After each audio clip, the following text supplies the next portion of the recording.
There we go. Try that again. So we'll call this meeting to order Wednesday, January 12th, 2022 at 7:01 p.m. Looks like Tony Baldock, myself is here. Mike Danello, John W., Lori Giannotti from the Land Trust, Mike from the Land Trust, Nancy, Stan from the Planning and Zoning, and Tanner Steves from Wetlands. Anyway, for Planning and Zoning, just wanted to, Christine, welcome. Back in October, we had discussion about accessory apartments, which is still on our list. The state is saying if you, as Planning and Zoning, if you don't act, accessory subunits will be allowed on every residential property. So that's been ongoing with Planning and Zoning. We talked about it a little bit in November. In December, we had a canceled meeting. I'll jump back to November for a second. So we had the farmers market at the Congregational Church. That was passed. We discussed a moratorium on marijuana. And with that, that's a 6-month moratorium, so we won't make any decisions. There's a survey on the town's website regarding that. Do you think it's a good idea? You don't think it's a good idea? You think selling it's a good idea, but not growing it's a good idea? Anyway, it's broken down pretty well. I implore you guys to check it out.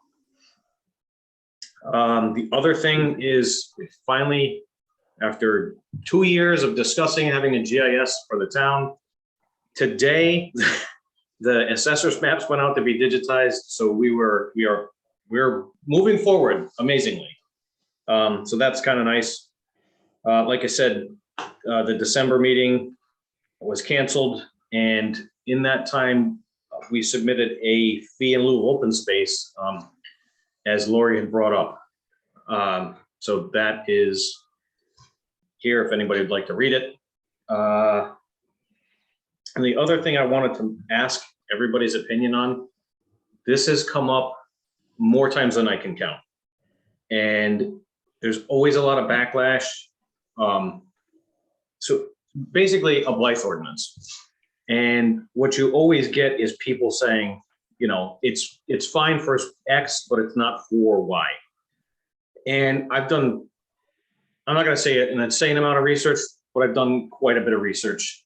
And I think if you guys hear me out on this, and it's a long ways down the road, but if the blight ordinance in Deep River was only in the village district and excluded single family residences, and the reason you want to exclude single family residences from this is, I'll just pick on, let's say my grandmother lived in town and she's 79 years old.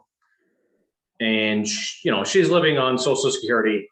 She's not going to be up to speed on painting her house. But you have, let's pick any duplex in town that the owner doesn't live at and he just rents it and does no maintenance on it. Those are kind of the things that I think most people are always after, or commercial space, or you know, any of the industries that are in our town. Those are the things that you'd like to go after and say, hey, can you clean your stuff up? And I think if it was just the village district with no single family residential homes, I think that might be something the rest of the town could get on board with. Anyway, I'd love your thoughts on that. So before we move on to another commission, if anybody would like to chime in or think I'm crazy or anything, just please speak. Tony, you're saying blight ordinance? Is that what you're saying? Yep. Okay. I heard it as wife ordinance at first. I knew that couldn't be correct. Okay. Well, Don't go there. yeah. That's why I'm in the basement. So Tony, obviously, Tony, you've done some research, and Yeah. it's skewed toward small towns such as ours that seem to initiate a blight ordinance only in their commercial districts. Right.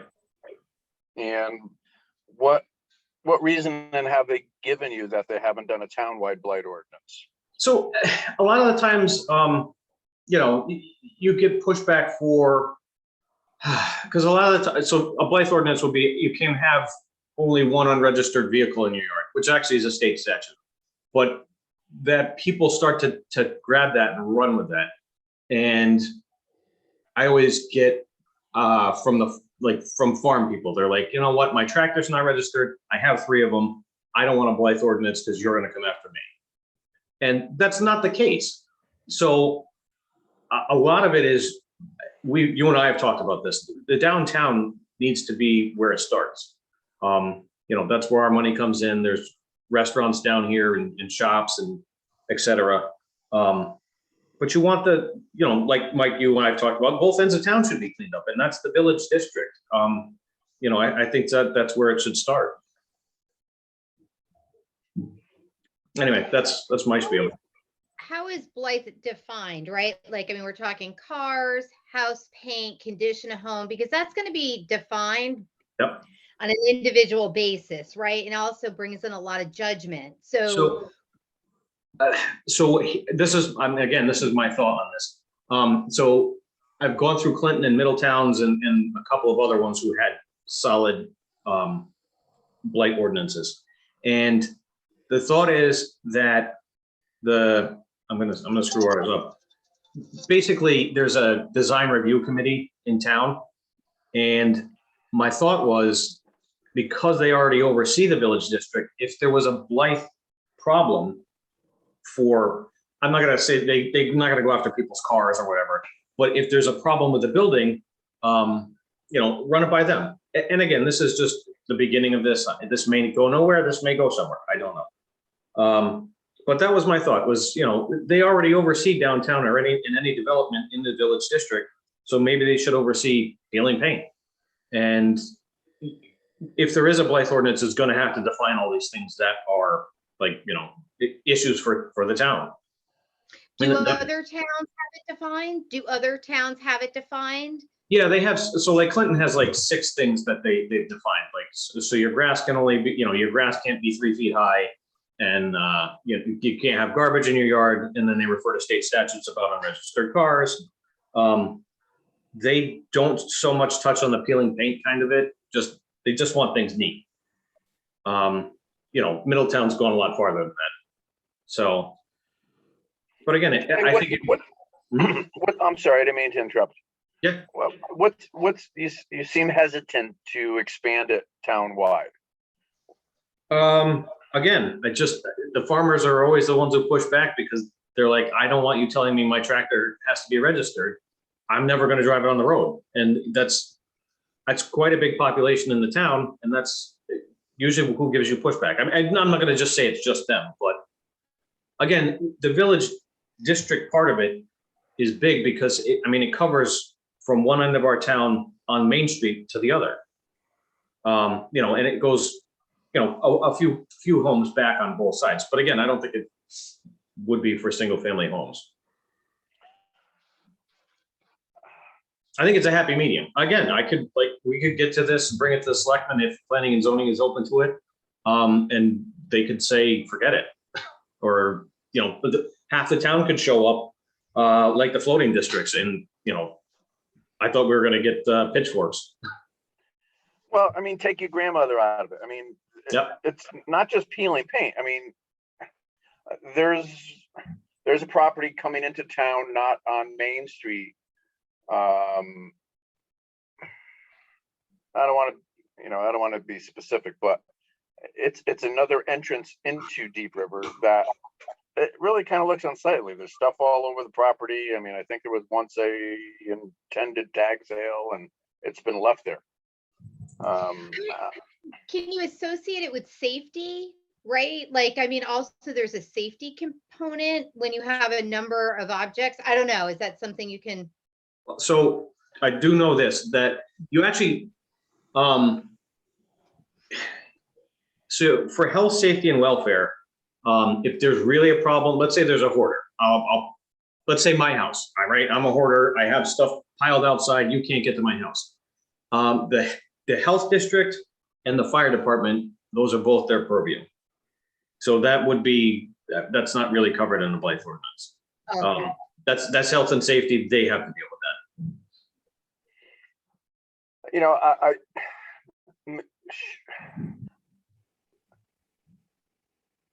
I'll ask a question, Tony. Yeah. Have any other towns seen impacts from this? So, you know, you're hoping for a positive benefit. Have they experienced positive impacts from the steps they've taken?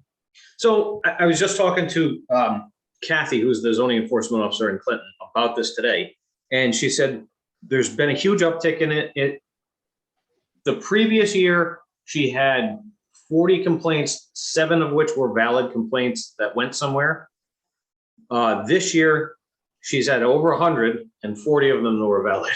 So there is an uptick. It does help clean up your town. We were actually working on a project and the developer kind of stopped working on it. And so he was cited with blight and he had to come and clean it up. It's I think the fine's like $100 a day or something like that. So it does, you know, I mean, the first couple of days, you know, a big business, I won't pick on Walgreens, but let's say Walgreens, doesn't clean up their garbage. Over a couple of weeks, that's, you know, they're going to start to say, hey, what the hell's going on here? And pick the garbage up in their parking lot. Tony, you know, I live in a village district, and obviously, you know, we're pretty good. We're in good shape here. I mean, it's the overall. I couldn't imagine living in one of the adjoining streets and having a neighbor it's a disaster. Mm-hmm. You know, it doesn't say much for the town to be responsible for the adjoining properties that are paying taxes and keep their properties neat. If it's the town hall's decision not to enforce a blight ordinance because of a possible lawsuit, I think that shows not supporting the town people who are taking care of the property and have a vested interest in town. Yep. I'll throw this out there. North Haven, you know, they did a blight ordinance and it was very successful. And I think they struggled with it for a while. Mm-hmm. And then they found out that there were people who did not have the wherewithal to clean up the property. An elderly person with Alzheimer's or health issues or lack of finances. Right. And the town came in and it was behind closed doors to make the decision that they needed help. Yep. And they helped out. I agree. That's why I originally said I don't think it should include single family residences, because that's usually where it is, you know, like that's why I brought my grandmother into this. I mean, she lives in, you know, her own home and she may not be capable of doing this. You know, you have an 85-year-old woman, her husband was a hoarder, he passed away.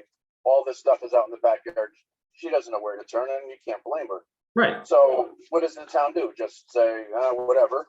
Or does the town make a decision, you know, for the 8 adjoining properties who have a view of it, or maybe trying to sell a house and they can't sell a house because people come and look across the street and it's a disaster. What is that saying for the town? So also social services, you know, for people who might need resources or assistance in cleaning things up. I mean, they should also be involved, or a referral source, you know, for those individuals, especially if fines are going to be involved and people financially, right. You know, if there's a financial component. No, I agree. And that's, I mean, like I said, we're not going to solve all this tonight, but I wanted to open the door because it's come up quite a bit and I had some free time to do a little research. So Tony, I've got a question for you. Yeah. So coming to this from the land trust perspective, I don't know if we would fall into this in any case, but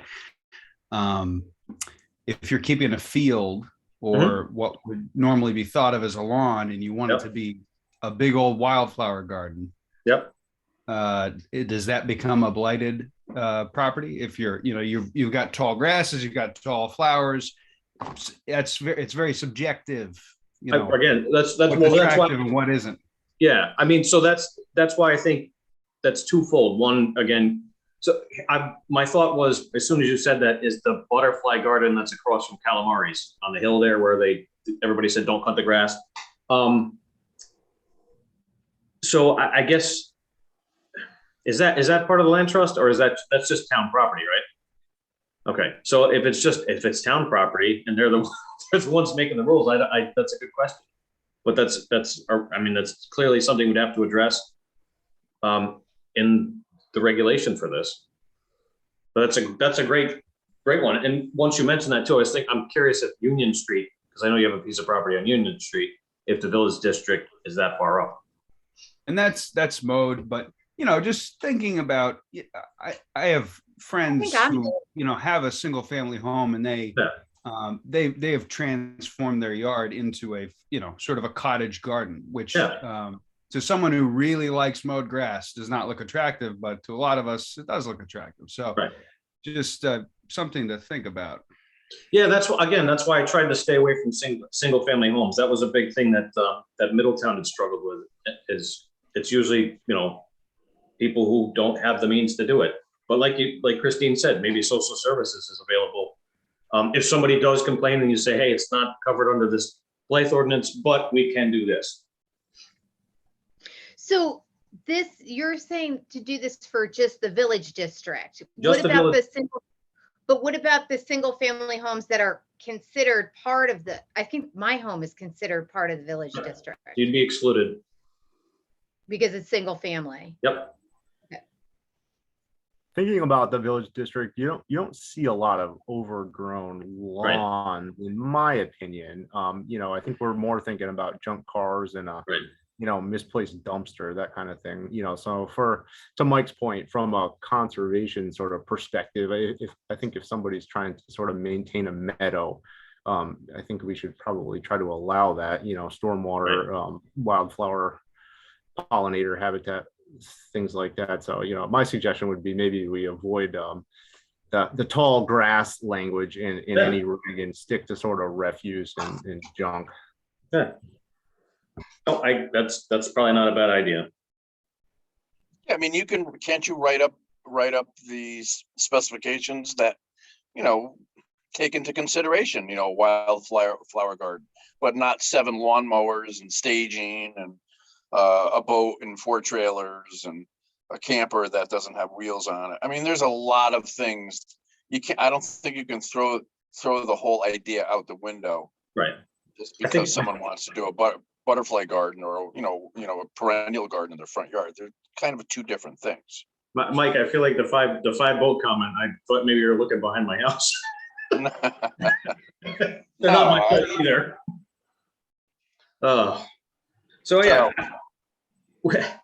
With that, I mean, like I said, this is far out, but if everybody thinks it's a decent idea, I'd love to rehash this again. Maybe we do a little more research and people can have input on this. But like I said, there's been so many times that people come up to me like, how come we can't do this because of this person? And I don't want to name names, but just it's come up a lot. Yeah, I mean, Tony, I think I think presentation optics of a town are important for the young people coming into town and people selling a house, Right, exactly. And so I gotta throw out my last thing that doesn't have to do with this.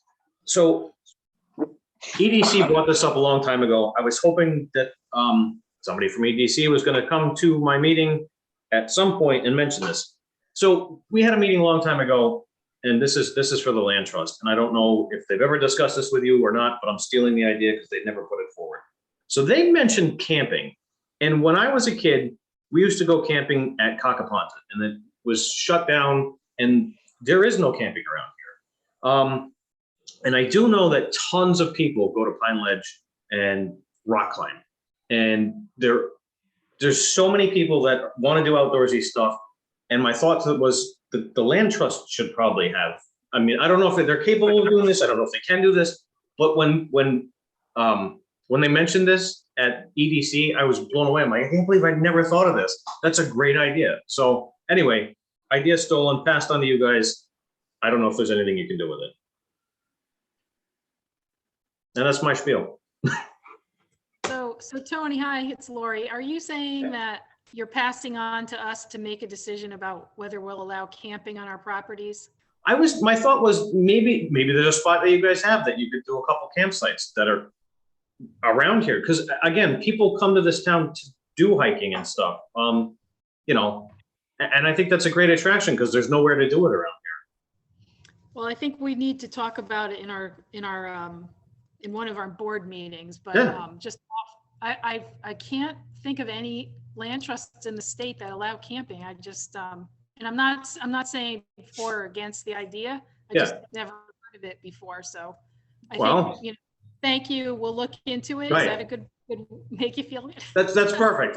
When I heard it, I was like, that's a great idea. I wonder why nobody's done this. So I don't know enough about it or anything, but I figured, you know, if you guys thought it was a good idea, you would talk about it. So it's passed along. That's what I can do. Okay. I have a question. Is Pine Ledge the land trust or is that state property? It's That's state, property. but they own a It piece belongs next to it. Sorry. Okay. It belongs to state parks, and I can tell you from experience, since I work for state parks, that we have a lot of issues with campgrounds. There are so many problems, like management wise. It's kind of a big, you know, hornet's nest to get involved with. But we could certainly talk about it and see if it fits with our mission somehow. What the heck? I'm glad you mentioned it though. Yeah, no, go ahead. What you guys are talking about with our properties. So Yeah. There's also a community forest concept in the Northeast where towns and nonprofits get together and they co-own or co-raise money together to purchase, you know, a really big stellar property that has multiple uses, including recreation and, you know, could be a revenue source as well. I don't know if those permit camping, but having another partner involved, especially a town, would make it a lot more attractive. Lori knows a lot more about this stuff than I do, but it's definitely like she says, even huge state agencies have a heck of a time maintaining camping grounds and keeping them safe.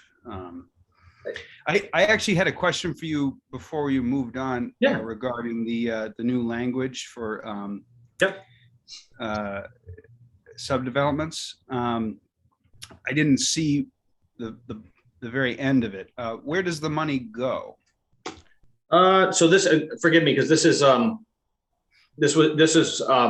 John and Mike with the zoning enforcement officer. So they're like, look, this is the common language. We'll put this out there, and if it needs to be revised, we can revise it. But at least it's in the books. So I read through it. I didn't see it. It would probably be on the next page. Plans, town clerk, designs, transfers, those fees. There we go. Sorry about that. Didn't scroll all the way.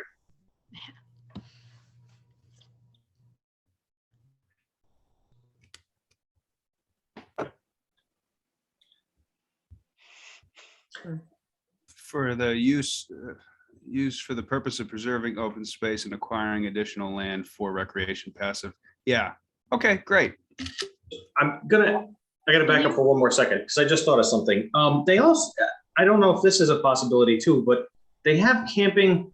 I'm never gonna remember the trail. There's a trail in East Haddam, and you can kayak to these pads where you can camp.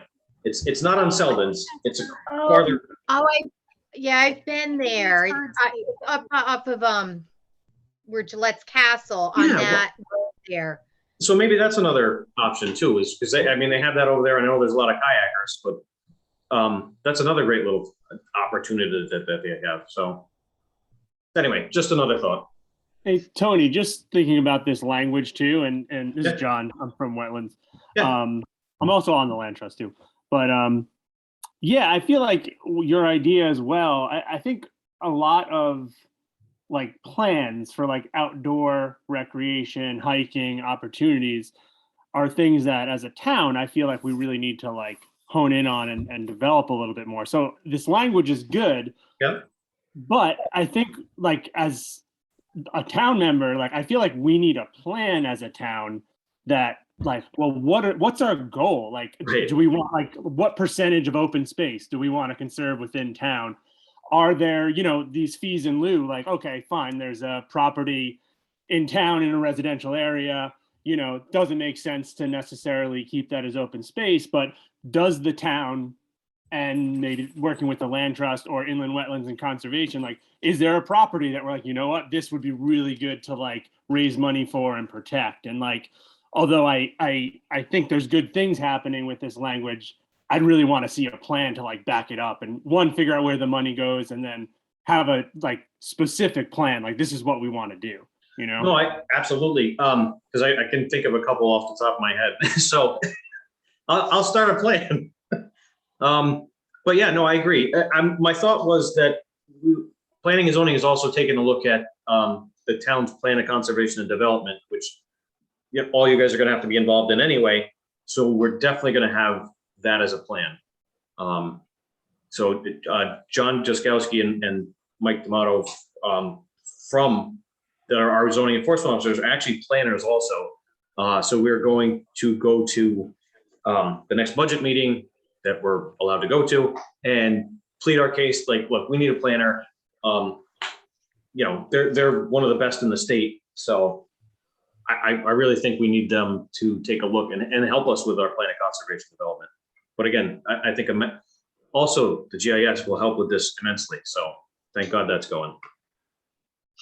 But yes, I agree. So I have a quick comment and a question. So first of all, the GIS I'm so excited about. So thank you, whoever got that done. That's great. We'll probably use it too, by the way. Yeah, I think everybody will. And I agree with your comments about the planners 100%. I've worked with them in the past. So I understand that they'll be working on a plan of conservation and development. So this, I think, probably, if I know the planners well enough, they'll probably do the open space plan as a separate piece of that, or somehow engage the land trust. I think we really want to be involved in that planning initiative. Absolutely. Yeah. Okay. I just want to make sure you got that down. We want to be involved. Like I said, I think a big chunk of the plan of conservation development is going to involve, all the commissions. Well, the commissions are here anyway, because it affects the whole town. So, and again, we'll have public input too. But I think we need to all put our heads together and go, look, this is what we should be fixing, and this is what needs to happen. That's great. Thank you so much. Yeah, you're welcome. Hey, this is Tanner again.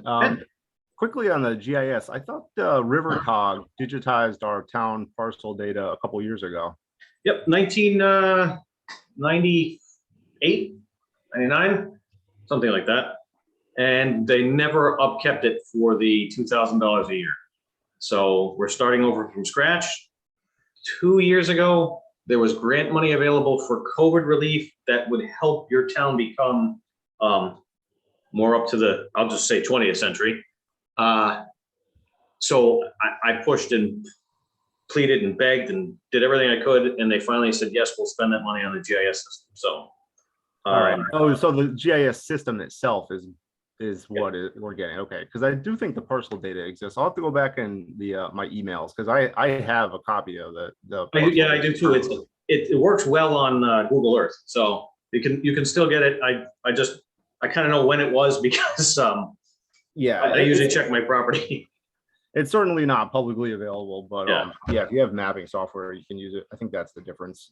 Okay, regarding this subdivision reg, I do think it's a good idea. And so just to sort of talk about it a little bit, I think the general idea is, you can sort of consider scenarios where you might be developing a smaller property, and the the sort of set aside, the open space might be something that's, quite disturbed and stuck between, a gas station and a power line, something like that. And so it's not necessarily a piece you'd want to set aside. And so I think the concept of donating fees in lieu of donation is a good one.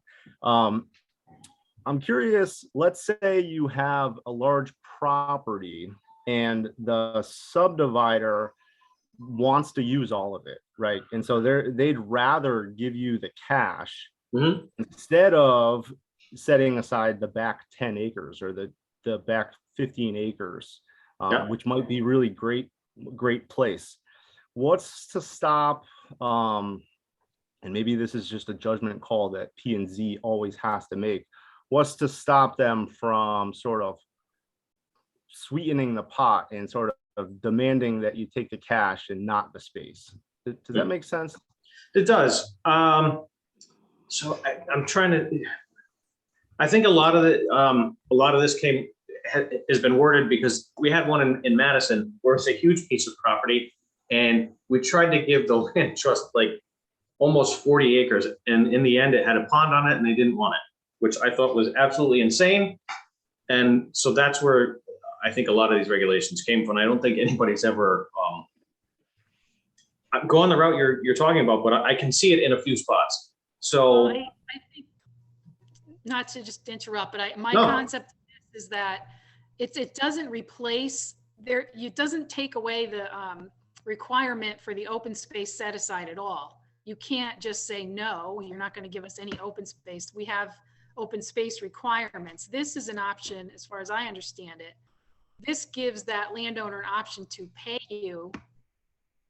us if it's property that we feel as a town is not valuable as open space. So the developer is not in the driver's seat. The town is. The town is the one making the decision. So Tanner's scenario, though I could definitely see that coming up, it's irrelevant because the commission would just say, we don't agree with you. I would hope so, Lori. I would hope so. well, I was just But, going to make you know, I don't know who's going to be sitting in that seat in 20 years or 30 years. Yeah. I would hope so. Yeah, I think the language. Sure that we could make sure that the language says what we just discussed, like this, we can prevent it from happening by writing a specific regulation. So Yeah, that's what I had in mind. I like that Yeah. idea. yeah, Revising that slightly to err on the side of getting the property and getting the fee in sort of the, you know, sort of the last, I don't know, the minority it's scenario. it's important for the person reading this to understand that the town initiates this whole opportunity here, not not the subdivision or the no, the property owner doesn't initiate it, the town initiates it. Absolutely. I'd like that to be more clear, and thank you for explaining that better than I did, Lori. Oh, No, and I agree, because I was just making, it says the commission may instead accept, but I think we want to expand on that a little more. You know, So another idea I'd like to add or bring up here is the fund that these fees will be deposited into. We currently don't have an open space fund in the town, as far as I know. Nope. And we've sort of, as the Conservation Commission, we've broached that idea to Angus and the town a few times and gotten somewhat brushed aside. I'm just curious, the selectmen on board with setting up an open space fund? And a lockbox. Right. I again, you know, we have to bring this to the town to make sure they will set up a fund for us. I mean, this is in concept. You know, I wonder if planning and zoning can actually take it. I'll have to look into that. Like I said, then maybe and just thinking some language of how the funds could be used, just sort of protecting those funds so that they couldn't potentially be rated for, you know, I know what you mean, right? a different cause. Yeah. You got to put in a new sewer system, you know, on X street. We need the funds from land trust. I got it. Oh, read the regs on Nantucket. That'll give you a good indication of how strict they are. And then one more comment on this, and I'd be curious how other people feel about it. We're taking into consideration recommendations made by the land trust. All due respect to the land trust, are we sure that we want to have sort of a non-town third-party group written into the regs? I mean, would it be more appropriate for the Conservation Commission to be the ones making the recommendations? And we could, of course, consult the Deep River Land Trust anytime we'd want to make the decisions, but you know, written into state direction on, state law of what conservation commissions could or should do. Certainly it's not mandated, but one of the things is they make recommendations on purchasing open space for towns. And so, as the chair of that commission, I would feel more comfortable if we were listed rather than the land trust. And, So- and if I could just make a comment, Yep. I think that I don't believe it would matter to the land trust who was the primary, as long as the language also asked the primary to consult with the Deep River Land Trust. I think we would like to have that in the regulation in writing, that it's somehow we were consulted or partnered with or collaborated, whatever word that you wanted to use. I can speak to being a member of both committees. I'm kind of in the middle here.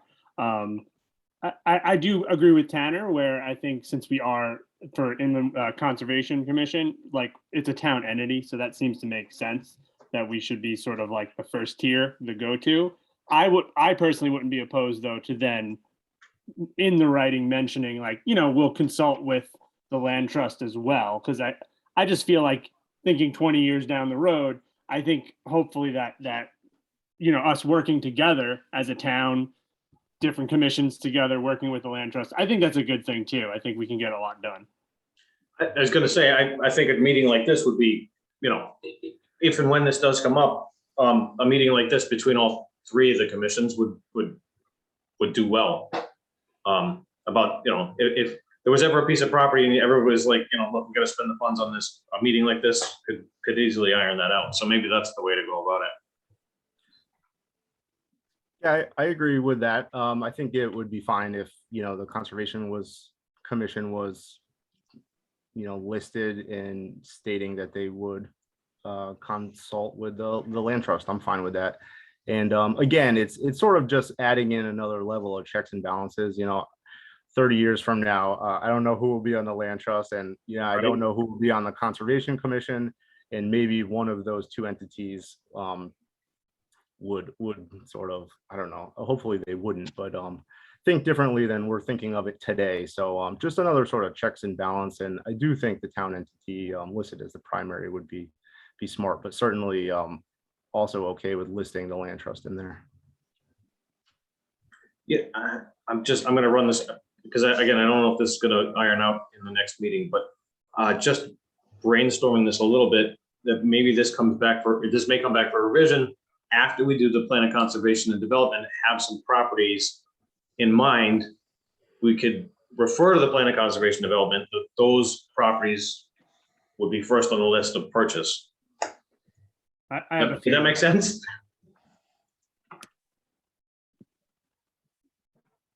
No, that makes sense. I don't know if you want to put that in the language, specific properties. No, but if you refer to it, the properties, first recusal for properties would come from the list on the plan of conservation and development. I'm trying to word that right. Yeah, I wonder if you're going to have a very specific list rather than zones or criteria. Yeah, an area. Yeah. You could also say, decisions should be guided by the plan of conservation and development, Right. or parcels identified by the POCD. There you go. Maybe prioritized. Keep it somewhat general, to allow for some decision making. All right. I do think that this is a great opportunity to create, to get the town additionally involved in conservation, strengthen the conservation side of that commission, and establish a fund. Right. Start saving some money, because someday, Right. this stuff is not cheap to do. Well, they're also not making any more land, so we want to fix it up now. Yep. Just having a fund will be really powerful, because we could potentially put wetland fees into it. We could potentially put donations into it. Right. We could have a bake sale. Just having a fund is something that we haven't been able to pull off before. So if you're able to do it with this mechanism, I think it makes sense and it'll be great. Okay. Yeah. I'm glad this, I honestly, I gotta just, I mean, before we move on, I just gotta say one last thing and then we'll move on to the other commissions, but I think this is working out really well, having these joint meetings.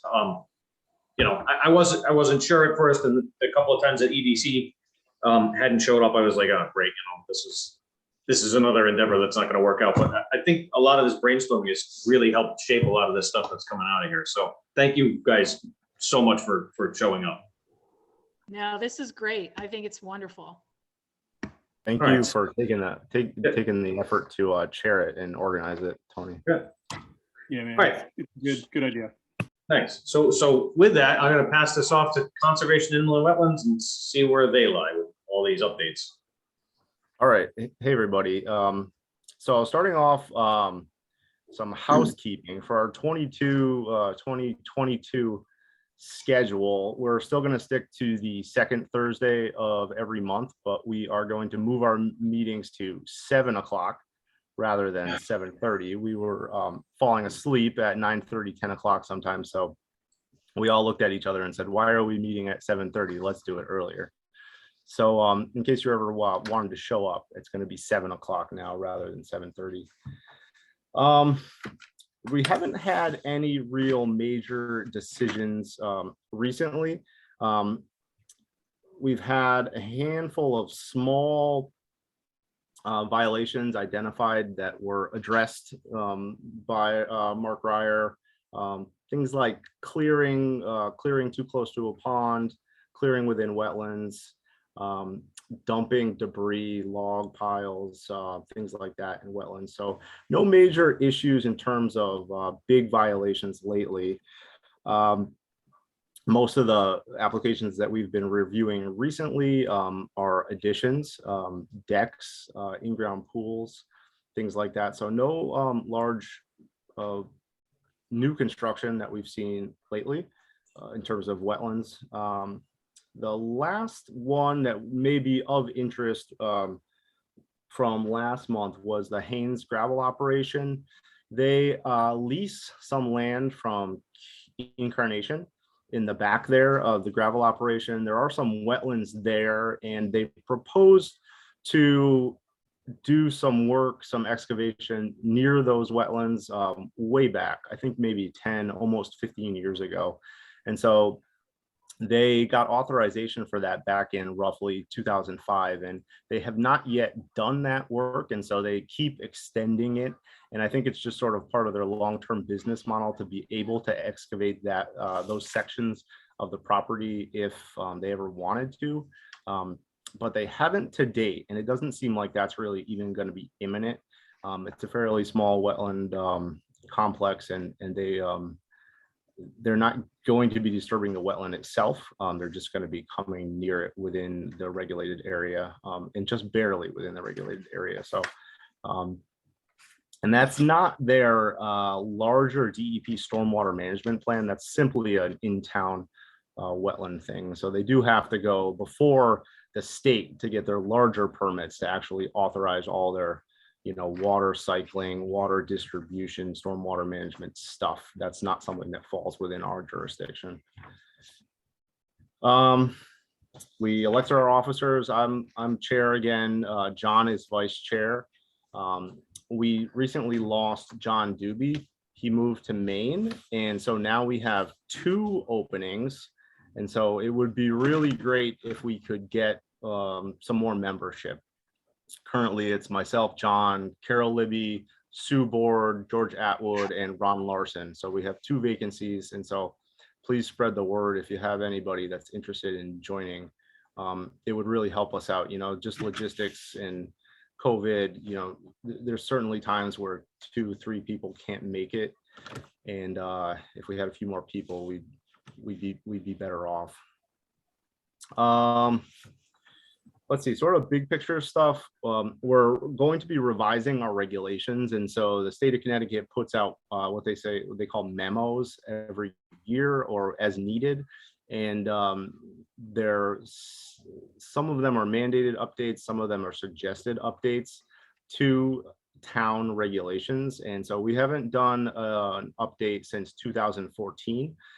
We're not out of compliance. They're valid regulations, but they should have those updates added in periodically. And we don't really have a fluid set of regulations right now, but we hope to have updated regs with all of those memos included since 2014. And then opening up the regs, of course, also gives us the opportunity to tweak things a little bit too. So we're just starting into the process of that. We're going through these mandated state changes, and they're pretty minor. They often just tweak language or clarify things.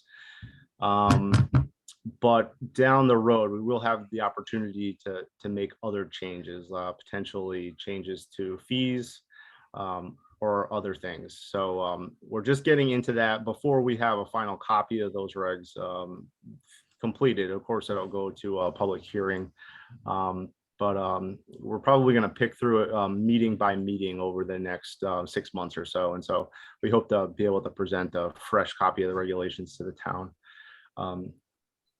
Hand in hand with that, we are currently still providing people at the town hall with a wetland map that was printed in 1977.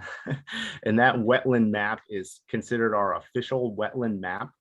And that's a problem for people who are actually looking for information. You know, they come to the town hall and they might look at that map and they might not see wetlands, or they might see the parcels on that, the parcels incorrectly drawn on that map too, because a lot of stuff has been sold or subdivided since that map was produced. And so that's not to say that the field check is not more valid. The field check by the enforcement officer or soil scientist is always the sort of final determinant. It's not what's printed on the map. But in terms of a guide for people applying and putting in applications, we really should have a better map for people. And so working with our new attorney, Karen Perry, she's going to help us figure out the best way to go with that. I always direct people, and we do on our website, on our page, to the CT Eco Map, where you can just pull up all the maps in town, and you can pull up your house with the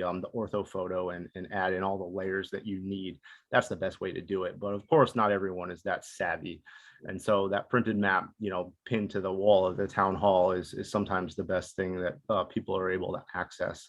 And so it's great to hear that we're going to have a GIS system up and running and available to people, because now you can actually just pull up the parcels and pull up all those layers together in one place. And you know, there's certain people who can do that now, but certainly not everyone can. So definitely nice to see that.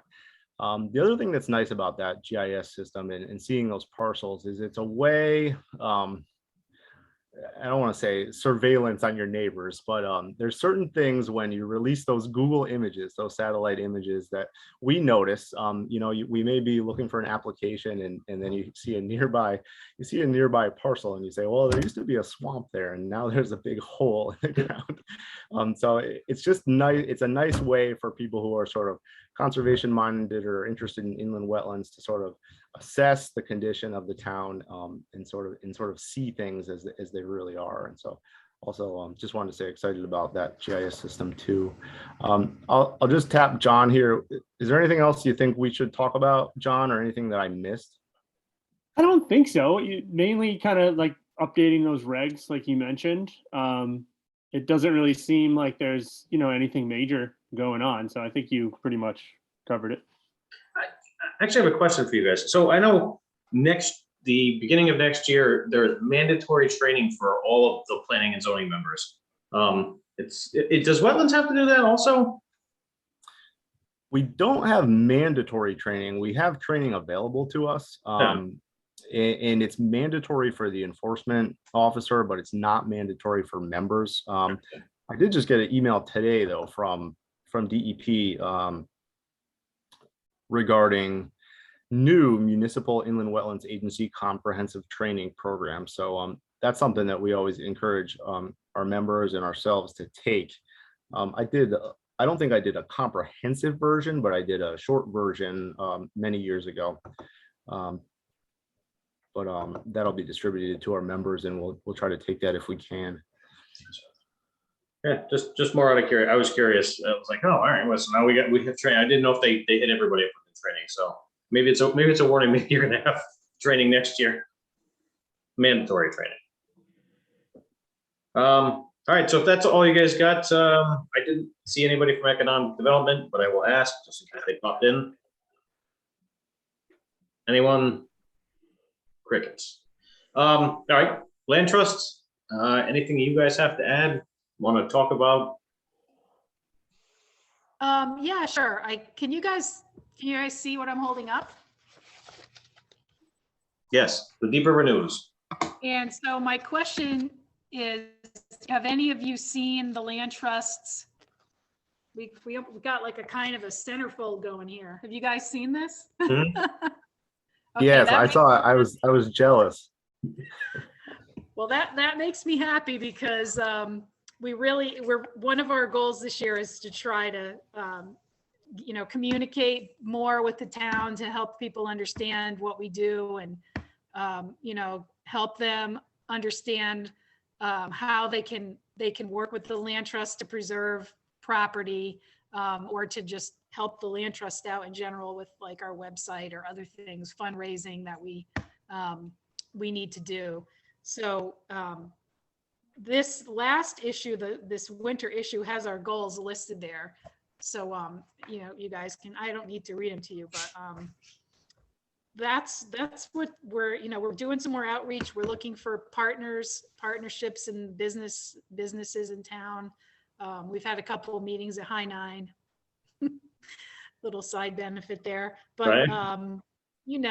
and we are going to be starting up in the spring our Tuesday trail days, Tuesdays and Thursdays, work parties or hikes. So that information, I'm going to put a calendar. I'm going to try to put a calendar together for the next Deep River News that'll have that in it at least, so people will be able to come, hike with us. Then hike and hang out events that we can manage to get together, and then just trail work events. So Great. I don't know. Does anybody, Mike, did you want to add anything for these guys? All right. We're active in getting stuff done, and it's all very exciting, and you're all welcome to get involved if you'd like. We'd love to have you. Fantastic. So with that, this is old business. I think we've covered old and new. Anything else anybody wants to add or suggest, or if not, I will look to adjourn the meeting. Yeah, Yeah, just real. Oh, go ahead, Christine. Yeah, go ahead. Are these meetings going to be occurring like every third, fourth, like, just so I know on my calendar? I will send you, once this is over, I'll send you, there's an actual agenda, and it's every third month. It's every third month. Okay. Yeah. So, and I try to do them on a Wednesday, just because when nobody else's meetings were on that day. So they're a Wednesday, and they're approximately every 3 months. But again, if this starts to, if we start to pick up pace and we need to do it more often, we can always do that too. So, but it's on the town's website. What can we do to get EDC to attend? Like what's happening? It's so important for them to be part of this process. I think we could I'm just going to shame them some more. So maybe I'll go to the next selectmen's meeting and just, look, we're doing this all the time and EDC never shows up. So and I think if you do that on a camera, then maybe it'll make a bigger impact. I got nothing else. I know. Yeah. So One more quick thing. I just wanted to say, Lori, I did see the page in the Deep River News, and I thought that was really good. And I looked at it and I said, why doesn't our commission have one? And so I emailed the town, and they said, oh yeah, you could have one. No one ever asked. So apparently we've never asked to have a page, and no one asked us if we wanted to have a page in the 10 years I've been around. So hopefully in the future, we're going to have John, and maybe I'll help develop a page for ourselves in the Deep River News to help communicate issues to the people. Sure. Tanner, I'm down. I helped Yeah, with the land trust on writing that other one up. So yeah, let's do it. Just copy and paste that one. Yeah, that's great. No, I think it's a great idea too, because it gets, people read it and it's got a quick punch list of like, hey, this is, I think planning and zoning might need one too. Like, this is the process. This is how you get things done here. So, no, that's great. Even simple stuff like this is where you get the application and Right. these are the 5 things you might need. And then also things like, hey, we're looking for extra members and this is when we meet, stuff that people may, just simple stuff people may not know. Right. No, I agree. Keep everybody informed. So, anybody else?